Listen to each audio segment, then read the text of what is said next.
قابل احترام بھائیوں اور دوستوں، دکھوں سے لاچار اور مصیبتوں میں گرفتار لوگوں سے مل کر معلوم کرو، ان کی آہوں اور سسکیوں سے بھری داستانیں سنو۔ یہ جانوروں کے مارے ہوئے اور درندوں کے پھاڑے ہوئے نہیں ہیں، اور نہ ہی سانپوں اور بچھوؤں کے ڈسے ہوئے ہیں۔ درندوں کے پھاڑے ہوئے، سانپوں کے ڈسے ہوئے تو ہزاروں میں سے کوئی ایک بندہ مشکل سے ملے گا۔ پوری دنیا میں کوئی ایک بستی تو کجا ایک گھر بھی ایسا نہیں ملے گا جسے چیتوں اور شیروں اور بھیڑیوں نے، جنگل کے درندوں نے برباد کیا ہو۔ لیکن تاریخ کا مطالعہ کریں اور موجودہ عالمی فسادات کی تحقیق کریں کہ صرف گھر ہی نہیں، بستیاں ہی نہیں، بڑے بڑے شہر بلکہ بڑے بڑے ملک تک کھنڈر بنا دیے گئے۔ کس نے بنائے؟ آج وہ بڑے بڑے شہر ملبوں کے ڈھیر بنے ہوئے ہیں۔ ہلاکتوں سے بچے کچے لوگ جو کبھی بڑے بڑے پکے مکانوں اور کوٹھیوں میں رہتے تھے، آج کھلے آسمانوں کے نیچے خیموں میں پناہ گزینی کی زندگی بسر کر رہے ہیں، اور لوگوں کی خیراتوں پہ پل رہے ہیں۔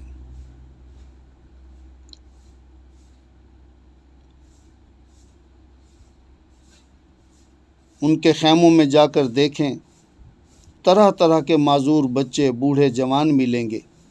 یہ ماں کے پیٹوں سے معذور پیدا نہیں ہوئے تھے، بلکہ ان انسانوں کے ظلم اور بربریت کا شکار ہوئے جن کے دل و دماغ کتے اور خنزیروں سے، شیروں اور بھیڑیوں سے بھی بدتر ہیں، جو سانپوں اور بچھوؤں سے بدتر ہیں، جو انسانی شکل میں انسانیت کے چہرے پر بدنما داغ ہیں۔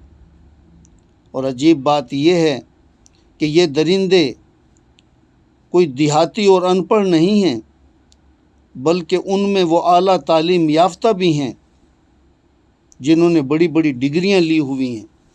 پھر کیا سبب ہے جس نے ان کو درندوں سے بھی بدتر جگہ پر لا کر کھڑا کیا؟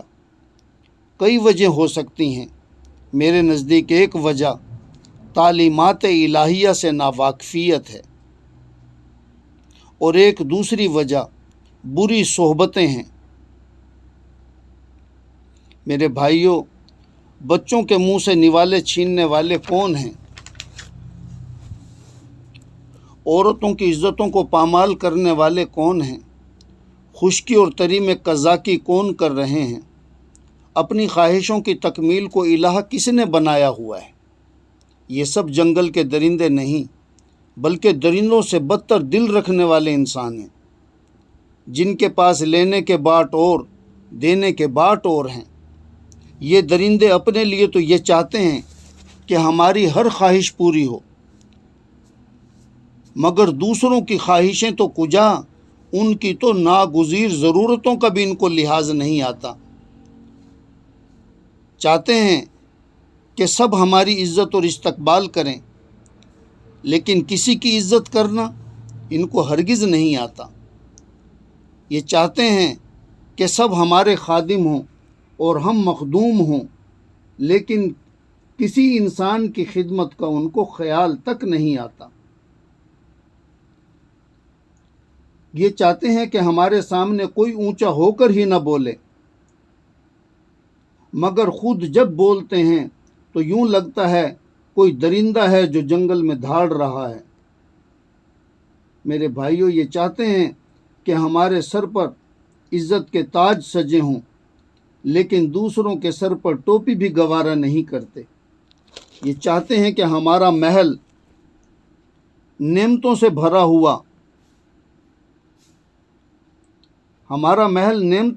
ہوا ہو، مگر دوسروں کو ٹھنڈا پانی کا گلاس پیتا بھی دیکھ کر ان کے سینوں میں جلن پیدا ہوتی ہے۔ اپنے پاؤں میں کانٹا گوارا نہیں، مگر دوسروں کے دل اور جگر میں اور آنکھوں تک میں خنجر بھونپتے رہتے ہیں۔ یہ ہیں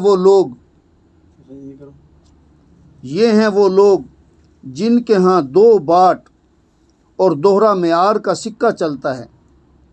یہی ہیں جو انسانیت کے دشمن ہیں۔ اس طرح کے بے شمار مسائل ہیں جن کی اصلاح کس طرح کی جائے۔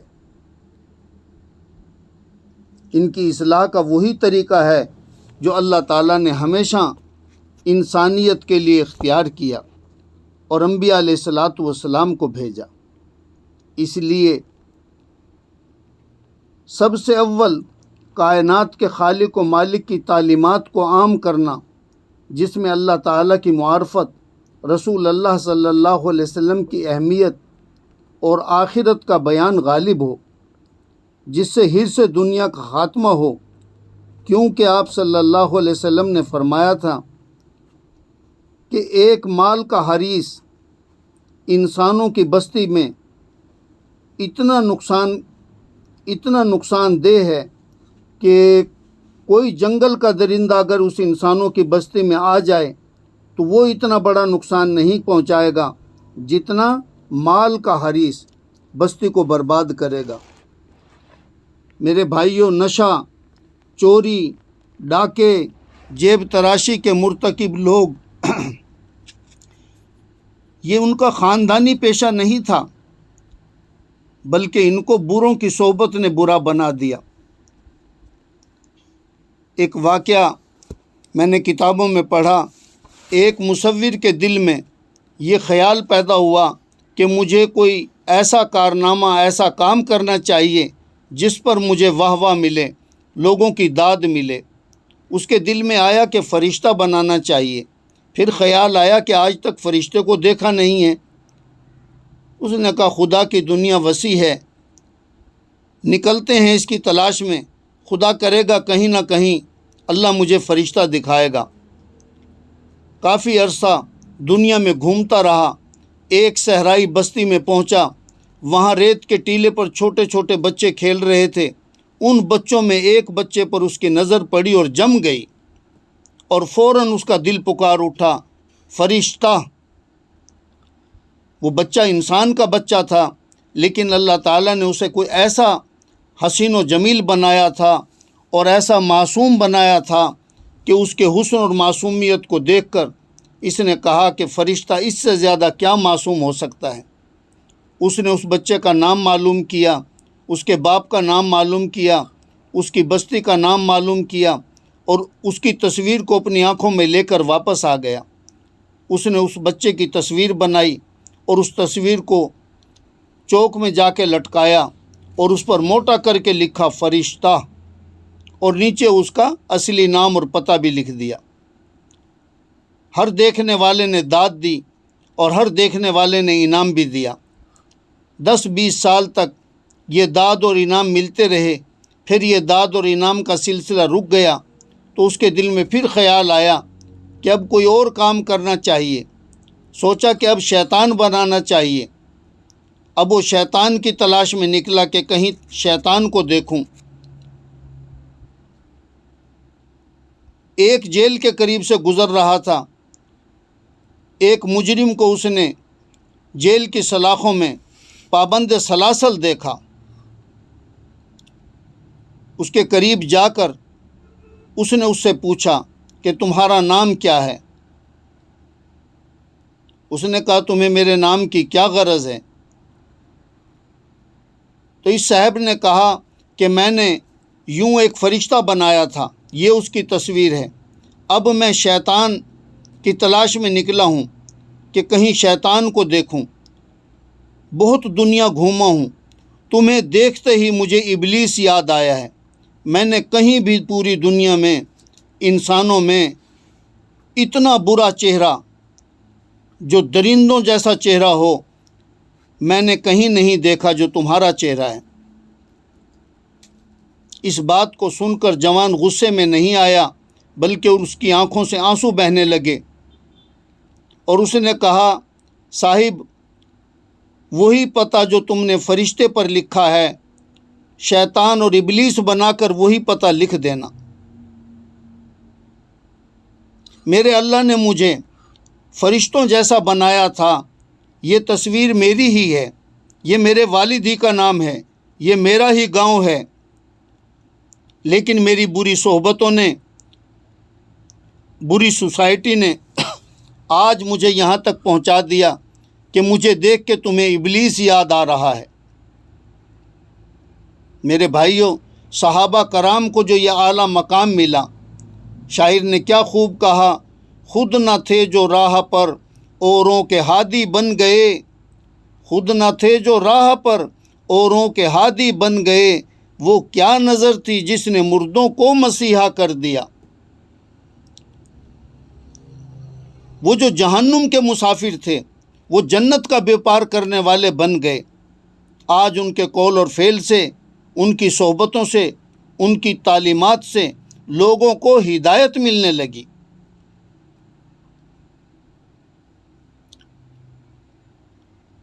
میرے بھائیوں،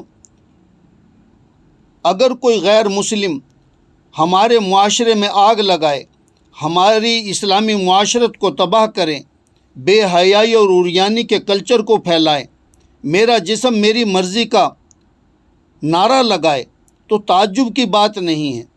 لیکن افسوس، صد افسوس، یہ سب کچھ آج مسلمانوں نے کرنا شروع کر دیا ہے۔ بقول شاعر، اس گھر کو آگ لگ گئی گھر کے چراغ سے۔ وہ مسلمان جسے رسالت کا کام سونپا گیا تھا، جس نے قرآن و سنت کا چراغ بن کر دنیا میں اسلام کی روشنی کو پھیلانا تھا،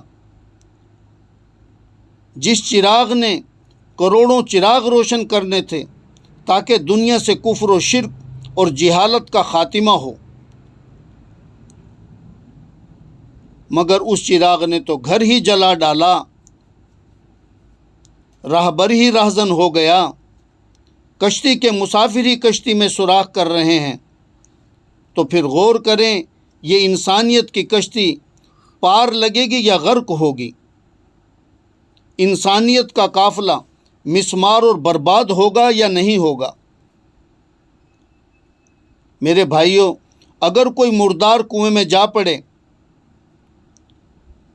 اور لوگ پانی کے بوکے بھر بھر کر پانی نکالنے میں تو مصروف ہو جائیں، لیکن اس مردار کو نہ نکالیں، مردار کو کنویں ہی میں پڑا رہنا دیں، تو بتلائیں کتنے بوکے نکالنے کے بعد یہ کنواں پاک ہوگا؟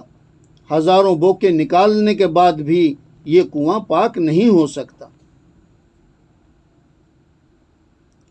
میرے بھائیوں، آج جسے ہم اپنی آنکھوں سے دیکھ رہے ہیں، جو واقعہ بن کر ہمارے سامنے آ چکا ہے، اس کی خبر صادق و مصدوق محمد مصطفیٰ صلی اللہ علیہ وسلم 1400 برس پہلے دے گئے تھے۔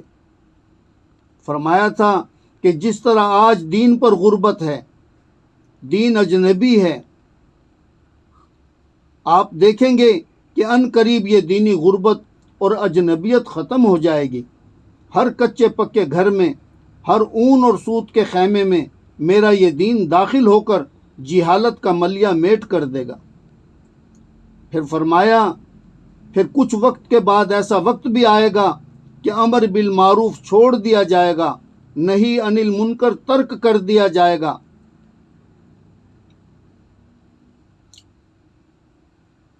پھر ایسا ہوگا کہ نیکی ہی سے روکا جانے لگے گا اور برائی کی طرف اپنے قول اور عمل سے بلایا جانے لگے گا۔ یہ زوال یہاں تک پہنچ کے نہیں رک جائے گا، مزید زوال آئے گا کہ نیکی ہی کو برا سمجھنے لگیں گے اور بدی کو بھلا سمجھا جانے لگے گا۔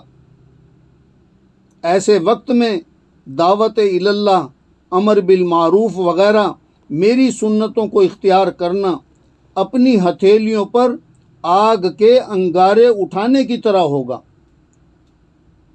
اس وقت جو بھی میری سنت کو زندہ کرے گا، حق تعالی شان ہو اسے 100 شہیدوں کی شہادت کے برابر جزا عطا فرمائیں گے۔ میرے بھائیوں، آج دنیا بھر کے لوگ مسلمانوں کو دیکھ کر اسلام کو سمجھنا چاہتے ہیں۔ اسلام کے قریب آنے کی بجائے وہ اسلام سے دور ہوتے ہیں۔ اسلام کی طرف رغبت کی بجائے اسلام سے نفرت ان میں پیدا ہوتی ہے۔ کیوں؟ وجہ اس کی یہ ہے کہ اسلام اور چیز ہے، قرآن اور چیز ہے، مسلمان اور چیز ہیں۔ ہاں کبھی دور صحابہ میں ایسا ضرور ہوا تھا کہ قرآن اور سنت اور صحابہ کرام کی زندگی ایک ہی چیز بن گئی تھی۔ اس لیے اس زمانے میں لوگوں کو اسلام سمجھنا آسان تھا۔ افراد ہی نہیں، قومیں ہی نہیں، قبیلے ہی نہیں، ملکوں کے ملک اسلام میں داخل ہوئے تھے۔ میرے بھائیوں، اگر کسی کے پاس اس نسخہ کیمیا سے بہتر کوئی چیز ہے جو معاشرہ میں عدل، انصاف، امن، امانت داری اور تواضع لا سکے تو پھر پیش کریں۔ میرے بھائیوں، تمام انسانی بیماریوں کا علاج اللہ سے بہتر کوئی نہیں جانتا، جسے حق تعالی شانہ نے اپنے صحیفہ قرآن میں لکھ دیا ہے۔ قرآنی تعلیم ہی وہ واحد سبب ہے جو انسانیت کو اعلیٰ اخلاق پر لا سکتا ہے۔ اللہ بھلا کرے علماء کرام کا، جنہوں نے لوگوں کی سہولت کے لیے قرآن اور حدیث کے ترجمے کیے تاکہ لوگ جان سکیں کہ ہمارا رب ہم سے کیا چاہتا ہے۔ اس لیے میرے بھائیوں، علم کی شمع بن کر دنیا بھر میں یہ شمع روشن کرتے جائیں۔ اندھا چراغ چراغ روشن نہیں کر سکتا۔ پیارے نبی کا فرمان ہے، علم ہر عبادت سے مقدم ہے، علم ہی اسلام کی زندگی ہے۔ اپنے نفس کی اصلاح ہر شخص کے اوپر فرض ہے، اس کے لیے ہر مناسب طریقہ اختیار کیا جائے۔ اس کے بعد اپنے گھر والوں کی اصلاح جو ہم پر واجب ہے، اس کے لیے گھر میں قرآنی ترجمہ، منتخب احادیث کا مجموعہ، اصلاح الرسوم وغیرہ کتابیں اپنے گھر والوں کو پڑھوائی جائیں، اور ان سے یہ کہا جائے کہ مسجد کی اذان ہوتے ہی تمام گھریلو کام چھوڑ کر نماز پڑھنے کو رواج دیا جائے۔